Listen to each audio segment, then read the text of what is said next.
أعوذ بالله من الشيطان الرجيم. بسم الله الرحمن الرحيم. أحييكم بتحية الإسلام. السلام عليكم ورحمة الله وبركاته. Apa kabar Bapak Ibu semua, sehat? Alhamdulillah. Alhamdulillahi Rabbil Alamin wa kafa. Wassalatu wassalamu ala nabiyil Mustafa Muhammadin sallallahu alaihi wasallam wa ba'd. Rabbi shrah li sadri wa yassir li amri wahlul 'uqdatam min lisani yafqahu qawli. Amma ba'd. Ma'asyiral muslimin, sidang jamaah salat sunnah tarawih yang dirahmati Allah Subhanahu wa taala, yang kami hormati segenap pengurus Masjid Babus Salam, kemudian para orang tua kami, alim ulama, cerdik pandai, tokoh masyarakat yang hadir pada malam ke-9 di bulan suci Ramadan ini, Bapak Ibu jamaah sekalian yang tak dapat kami sebutkan satu persatu, insyaallah semua kita yang hadir di sini mudah-mudahan mendapatkan ampunan Allah Subhanahu wa taala. Amin ya rabbal alamin. Alhamdulillahirabbil alamin. Sebagai ungkapan rasa syukur kita kepada Allah atas limpahan nikmat yang Allah karuniakan kepada kita, nikmat kesehatan, kesempatan, umur yang panjang, sehingga pada malam hari ini kita diberi kesempatan oleh Allah untuk hadir di masjid ini guna melaksanakan kewajiban kita salat Isya secara berjamaah, kemudian dilanjutkan dengan tausiah agama, dan kemudian nanti kita melaksanakan salat sunnah tarawih lengkap dengan witirnya. Mudah-mudahan apa yang kita kerjakan pada malam hari ini ikhlas karena Allah Subhanahu wa taala, sehingga kelak kita mendapatkan balasannya di pengadilan akhirat di hadapan Allah Subhanahu wa taala. Bersalawat kita kepada Rasulullah sallallahu alaihi wasallam. Allahumma shalli ala sayyidina Muhammad wa ala ali sayyidina Muhammad. Assalamu alayka ya Rasulullah. Mudah-mudahan kita di bulan suci Ramadan ini bisa mencontoh baginda Rasulullah sallallahu alaihi wasallam dalam ibadah siam, dalam berpuasanya di siang hari, yang mana kita tidak hanya menahan lapar, haus, dan juga tidak hanya menahan syahwat kita, tetapi bagaimana agar puasa kita itu benar-benar termasuk golongan orang-orang yang berpuasanya khawasul khawas, puasanya orang khusus-khusus, tidak hanya menahan lapar dan haus saja, tetapi disebutkan dalam suatu riwayat yang di antara yang bisa mengurangi pahala puasa kita ada 4 perkara. Di antaranya al-kibbu, berdusta di siang hari ketika kita sedang berpuasa. Kemudian al-ghaibah, menggunjing. Bukan hanya menggunjing, orang yang mendengarkan gunjingan itu juga dia termasuk orang yang sama syarikun fil ithmi, bersekutu dengan orang yang menggunjing itu dalam dosa. Kemudian an-namimah, mengadu domba. Kemudian al-yaminul kadhibah, bersumpah atau bersaksi dengan kesaksian yang palsu. Empat-empatnya ini erat kaitannya dengan lisan lidah kita. Maka dari itu bulan puasa ini juga bulan latihan bagaimana kita menjaga lisan kita ini.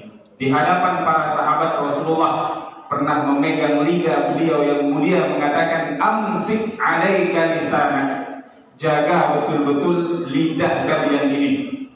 Karena dalam riwayat Rasulullah katakan aktsaru ma yudkhilun nasa an-nar al-fam wal farj, yang banyak menyeret manusia ke lembah neraka Allah adalah lisan dan kemaluannya. Dan yang kelima yang bisa mengurangi kualitas pahala puasa kita di siang bulan suci Ramadan, siang bulan suci Ramadan adalah an-nazru bi syahwatin, melihat sesuatu dengan syahwat. Maka mata kita juga bagaimana di siang Ramadan ini dijaga. Maka Imam Abu Hamid Al-Ghazali dalam kitab beliau Bidayatul Hidayah di bab adabus siyam menyatakan min tamamis siyam atau min kamalis siyam, di antara kesempurnaan puasa kita di siang Ramadan itu menjaga seluruh anggota tubuh kita tidak bermaksiat, berbuat dosa kepada Allah Subhanahu wa taala. Bapak Ibu yang dirahmati Allah Subhanahu wa taala, tadi disampaikan oleh MC bahwasanya yang kita bahas pada malam hari ini siapa mahrammu. Nah, ini kadang kita ada kesalahan. Kadang kita menyebut menginginkan maknanya mahram, tapi kita pakai bahasa muhrim. Nah, jadi perlu dibedakan antara muhrim dengan mahram. Ya, kalau kita inginkan maknanya orang yang haram untuk kita nikahi, maka kalimat yang pas adalah mahram. Sementara muhrim maknanya orang yang sedang berihram. Jadi itu yang pertama yang harus kita luruskan dalam masyarakat kita. Dan tidak boleh salaman bukan muhrim. Yang benar bukan mahram. Itu yang pertama yang harus kita luruskan. Nah, siapa-siapa saja yang jadi mahram kita ini, di dalam Al-Quran dalam surah An-Nisa ayat 23 Allah Subhanahu wa Ta'ala terangkan, siapa-siapa yang laki-laki ini jadi mahramnya ataupun wanita yang tidak boleh dia nikahi, maka dibagi kepada 3 bagian. Ada bisa babin nasab, menjadi mahram karena keturunan. Kemudian yang kedua ada karena musaharah atau karena hubungan tali pernikahan. Jadi dia tidak boleh orang itu menjadi mahramnya karena ada hubungan pernikahan. Kemudian ada namanya ar-radha' karena sepersusuan. Nah, kita bahas satu persatu. Siapa yang pertama yang menjadi mahram seorang laki-laki? Tentu kebalikannya. Berarti perempuan yang laki-laki dari yang disebutkan itu adalah menjadi mahram baginya. Nah, misalnya yang pertama, hurrimat alaikum ummahatukum. Disebutkan yang pertama yang menjadi mahram adalah ibu kandungnya. Sampai kepada yang atas. Ibunya berarti neneknya, kemudian ibu dari neneknya dan seterusnya. Kemudian begitu juga ibu dari pihak ayahnya ataupun nenek daripada ayahnya. Maka ini mahramnya, berarti tidak boleh dia menikah. Nah, begitu juga berarti kalau anak perempuan dia tidak boleh menikah dengan ayahnya tentunya, saudara ayah kandungnya. Kemudian siapa lagi yang dari sisi nasab? Hurrimat alaikum ummahatukum wa banatukum. Kemudian anak perempuannya, tentu tidak boleh menikah dengan anak perempuan. Berarti anak juga tidak boleh menikah dengan ayahnya. Jadi begitu saja kebalikannya. Karena yang disebutkan dalam Al-Quran ini yang laki-laki, hurrimat alaikum. Ya. Jadi yang dikhitabnya di sini adalah para laki-laki. Kenapa? Karena yang melamar itu laki-laki yang ingin datang mencari siapa yang mau dinikahinya. Kemudian siapa lagi selanjutnya? Hurrimat alaikum ummahatukum wa banatukum wa akhawatukum. Kemudian saudara perempuan. Ini menjadi mahram, berarti kita saudara kandung tidak boleh menikah satu dengan yang lainnya. Kemudian wa khal wa ammatukum. Bibi, ya, dari ammah. Kalau bahasa Arab itu ammatun bibi dari sisi ayah. Begitu juga bibi dari sebelah ibu. Nah, bahasanya khala wa ammatukum wa khalatukum. Kemudian banatul akh, anak daripada saudara kita yang laki-laki, berarti kemenakan. Berarti juga menjadi mahram. Begitu juga kemenakan, mahramnya adalah pamannya. Baik dari sisi paman dari sebelah paman dari yang laki-laki, ya, atau paman dari sebelah ammatukum wa khalatukum wa banatul akh wa banatul ukhti.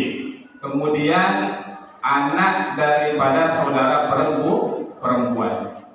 Intinya kemenakan baik dari sisi dari anak dari saudara kita laki-laki maupun perempuan itu juga menjadi mahram, haram untuk dinikahi. Kemudian siapa selanjutnya? Wa banatul akh wa ummahatukumul lati arda'nakum. Kemudian masuk kepada dari sisi sepersusuan ini.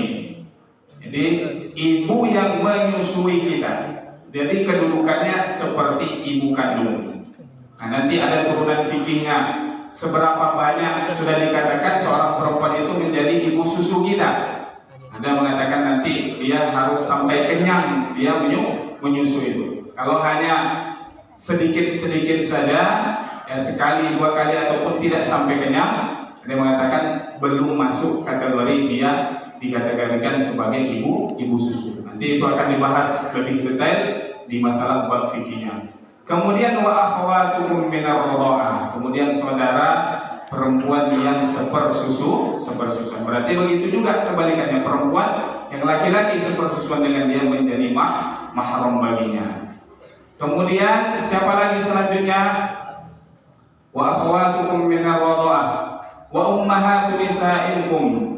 Kemudian ibu dari istri kalian, berarti mertua. Mertua juga berarti mahram, tidak boleh dinikahi. Kemudian siapa lagi? Sudah berapa dicatatnya? Nanti nggak dapat tanda tangan. Wa ummahatu nisaikum wa rabaibukum allati fi hujurikum. Kemudian anak tiri, anak dari istri atau dari perempuan yang kita nikah itu dia punya anak sebelumnya, dia sudah menikah sebelumnya, berarti anak tiri bagi kita. Ini ada penjelasannya lebih rinci. Allati dakhaltum bihinna, yang kalau kita atau yang menikah dengan ibu sang anak itu sudah melakukan hubungan suami istri, maka menjadi mahram. Tapi kalau belum, maka boleh dia menikahi dengan syarat tentunya dia ceraikan ibunya. Jadi anak tiri itu juga menjadi mahram. Sebab apa? Ya, sebab yang kedua tadi, karena musyawarah, karena pernikahan. Kemudian selanjutnya wahalailu abnaikum, kemudian menantu kalian. Begitu juga menantu berarti juga menjadi mahram bagi seorang laki-laki. Berarti sebaliknya juga. Namun ini tentunya karena hubungan pernikahan. Ketika pernikahan itu lepas putus hubungan, talak, cerai, berarti terputus juga kedudukan mahram ini. Tapi kalau dari sisi nasab, keturunan, itu darah, hubungan darah tidak pernah bisa putus selama-lamanya. Kemudian wa anta jama'u bainal ukhtaini illa ma qad salaf. Tidak boleh dia menikahi dua orang wanita yang saudara kandung sekaligus. Misalnya kita menikah dengan kakaknya, kemudian kita ingin menikah lagi dengan adiknya, mengumpulkan, atau bahasa kita sekarang berpoligami, tetapi dua orang wanita ini adik beradik. Nah, itu juga tidak boleh. Ini diantara yang disebutkan oleh Allah Subhanahu wa Ta'ala dalam surah An-Nisa ayat 23. Nanti bisa kita rujuk, silakan dibuka kembali di Al-Quran. Nah, tentu nanti akan ada turunan-turunan dari sisi yang batalnya wudhu kita menurut mazhab Imam Asy-Syafi'i, tentunya rahimahullah ta'ala, bersentuhan dengan yang mahram tidak membatalkan wudhu. Kemudian juga batasan-batasan aurat, yang kalau mahram ini batasan-batasan auratnya yang mana? Ada memberikan pendapat bahwasanya aurat yang ghalidhah, yang aurat yang yang berat, ya, ma baina surrati ila rukbati, jadi antara pusar dan lutut, itu yang menjadi aurat. Namun ada satu imam yang lebih agak agak lebih ketat, walaupun mahram, ya, auratnya itu ya bagian atas, hanya bagian dada ke bawah, itu juga masuk dalam kategori aurat bagi mahramnya, laki-laki ke perempuan ataupun sebaliknya. Itu nanti bisa dibahas lebih detail di dalam kitab-kitab fikih. Namun secara umum itu tadi yang menjadi mahram artinya tidak boleh dinikahi. Selain daripada itu berarti boleh dinikahi. Sepupu boleh, ya, karena bukan mahram.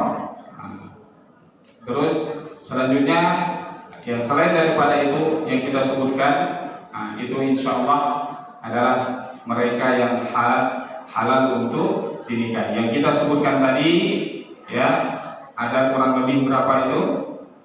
7, ada yang menyebutkan 7 dari sisi nasab, kemudian 7 yang rodoah, kemudian yang menjadi bagian daripada karena perkawinan. Jadi anak turun ke bawah juga cucu dan lebih ke bawah lagi. Begitu juga ke ibu, berarti nenek ke atas yang lebih tinggi juga menjadi mahram. Nah, inilah Bapak Ibu yang dirahmati Allah Subhanahu wa taala yang kita bahas pada malam hari ini. Tentunya tidak bisa kita bahas secara detail ya, karena keterbatasan waktu juga.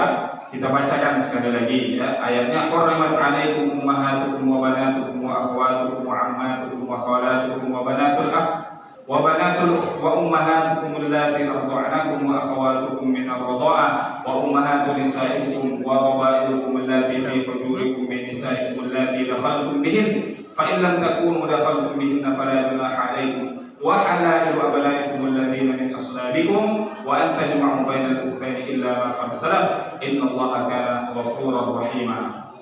Merasa sudah disebutkan semua tadi ya. Diharamkan atas kamu mengawini atau menikahi ibumu ya, ibu-ibumu, kemudian anak-anakmu yang perempuan, saudara-saudaramu yang perempuan, saudara-saudara bapakmu yang perempuan, saudara-saudara ibumu yang perempuan, anak-anak perempuan dari saudara-saudaramu.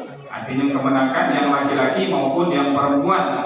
Kemudian ibu-ibumu yang menyusui kamu, kemudian saudara perempuan sepersusuan, kemudian ibu istri berarti mertua, anak-anak istrimu yang dalam pemeliharaanmu, dan istri-istri yang telah kamu campuri, maksudnya anak tiri ya, karena namanya anak tiri berarti dia dekat dengan kita ya, berinteraksi di dalam ya, kamar istri kita karena dia anak tiri kita dan anak kandung daripada istri kita.